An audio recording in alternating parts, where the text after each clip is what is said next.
আমাদের আজকার টপিক সত্যিই অনেক মানুষের সরদর্দ হয়ে গেছে, বিশেষ করে কলকাতা এবং পুরো ওয়েস্ট বেঙ্গলের টেনেন্টস এবং ল্যান্ডলর্ডসের। সবার মনে একটাই প্রশ্ন ঘুরছে, নিউ রেন্ট ল ওয়েস্ট বেঙ্গলে লাগু হবে না নেই?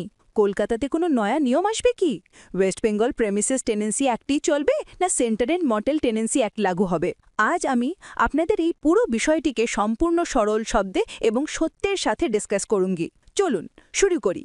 এটা বুঝতে হলে যে কথা আপনাদের সবথেকে প্রথম বুঝতে হবে সেটা হলো, অনেক লোক ভাবেন যে সেন্ট্রাল গভর্নমেন্ট যদি কানুন বানিয়ে দেয় মানে এটা পুরো ইন্ডিয়াতে নিজের থেকে লাগু হয়ে গেছে।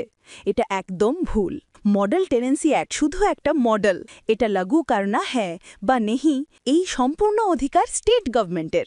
আর ওয়েস্ট বেঙ্গলে গল্পটা একটু আলাদা, তাই বুঝে নিন। কলকাতা এবং পুরো পশ্চিমবঙ্গে আজকের তারিখে শুধু একটাই আইন কার্যকর, the West Bengal premises tenancy act 1997। এবং যতদিন না পশ্চিমবঙ্গের বিধানসভা এই আইনকে বদলে নতুন আইন বানায় ততদিন পর্যন্ত কলকাতাতে নতুন সেন্ট্রাল কানুন লাগু হবে না।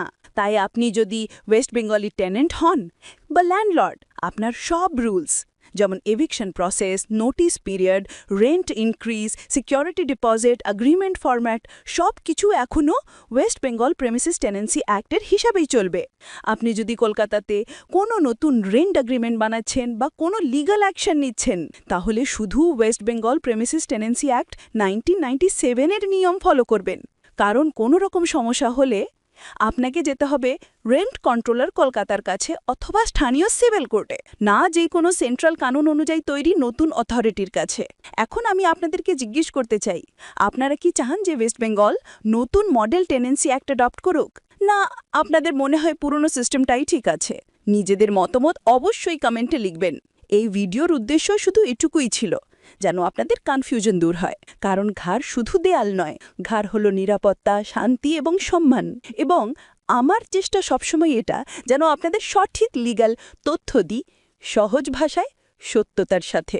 যদি ভিডিও হেল্পফুল লেগে থাকে এবং এমন নতুন নতুন টপিক সম্পর্কে আপডেটেড থাকতে চান, তাহলে লাইক, শেয়ার, কমেন্ট এবং সাবস্ক্রাইব করতে ভুলবেন না। আপনার একবার শেয়ার কারোর বড় সমস্যা সমাধান করে দিতে পারে। Stay informed, stay protected.